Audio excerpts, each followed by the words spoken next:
When we think about famous perfectionists, we tend to think about the productive kind, like Steve Jobs and how his work impacted society. But little do we know that the simplest things, like buying a sofa, took him 10 years, from which he'd spent the majority of the time answering the question, what's the purpose of a sofa? So I guess you would agree that you and I can't afford to spend 10 years for a simple decision, especially when it comes to running our business or building our brand. So if you ever suffered from analysis paralysis, this video is for you. We're going to talk about how to get over perfectionism and start putting yourself out there. Let's get right to it. Especially when it comes to putting yourself out there, you might have many ideas in your head that never materialize because you feel like any mistake you might make will reflect poorly on you or your business. And that's why it's so hard to let go of the idea that everything must be done just right. But what is it we're really trying to avoid when we find ourselves in front of a blank page or hesitating to promote our new product? The most common thing I observe, especially amongst professionals who turn into creators to promote their work, is that they'll experience a version of the taste gap. The taste gap is a phenomenon best described by Ira Glass, an editor and radio host at NPR. Nobody tells people who are beginners, and I really wish somebody had told this to me, there's a gap, that for the first couple years that you're making stuff, what you're making isn't so good, okay? It's not that great. It's really not that great. It's trying to be good. It has ambition to be good, but it's not quite that good. But your taste, the thing that got you into the game, your taste is still killer. And your taste is good enough that you can tell that what you're making is kind of a disappointment to you. You know what I mean?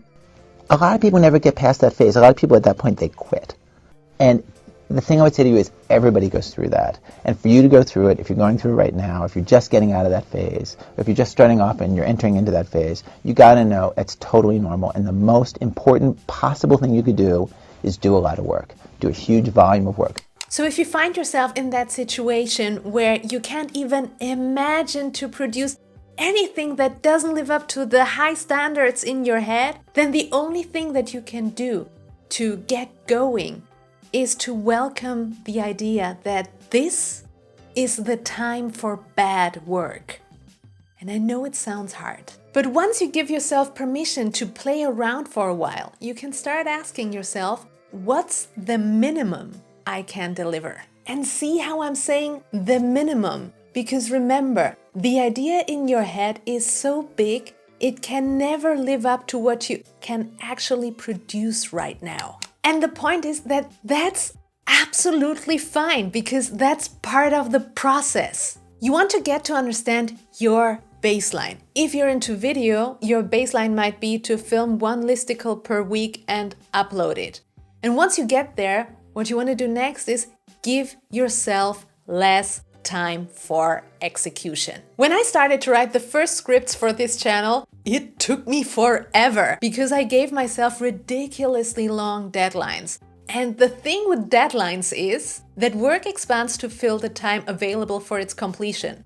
It's called Parkinsons Law. So this means if you give yourself a week for a task that should only take up 2 hours, it will end up taking a week. And your brain will find all kinds of ways to add complexity to it. But when you give yourself less time, that's when you'll reduce the task to what's essential. So practice saying things like, that's perfectly good enough for today. And then I want to encourage you to take that baseline of yours and start improving it in small steps, banking on the compound effect. See, in a world where it kinda seems we can get anything we want with less and less effort, things like the compound effect can easily be ignored. The compound effect is about how tiny actions executed consistently and in the right environment can lead to tremendous results. See, the big idea in your head, you might not be able to produce it right away, but staying on it consistently and putting the right routines in place for improvement will eventually get you there. James Clear has a take on this called the 1% rule, stating that if you commit to improving on something 1% each day of the year, you will end up 37 times better at it when you're done. Imagine the impact you could have if you'd allowed yourself to iterate for 2 years or even 3 years. So how can you put this rule into action? Well, the first thing is you need to become aware of what it is that you want to improve. So let's imagine for a second that you want to create video. Let's have a look at some of my old videos right here. See all these moments I'm not looking into the camera? What I did for a few weeks is I would keep track of how often I would do that. Because here's the thing, you can only improve what you can measure. And what I found was, after becoming more and more aware of it, I immediately searched for ways to remind myself to look straight into the lens. And the way I'm doing it right now is I keep kind of a scoreboard to measure how my performance increases over time. This is something that helps me stay motivated, and it already gives me an idea about my future output. If you want another example on this exercise, you can check out this video right here. But for today, I hope this little riff will help you get out of your perfectionist mindset and create something awesome, or at least something perfectly good enough for today. Take care.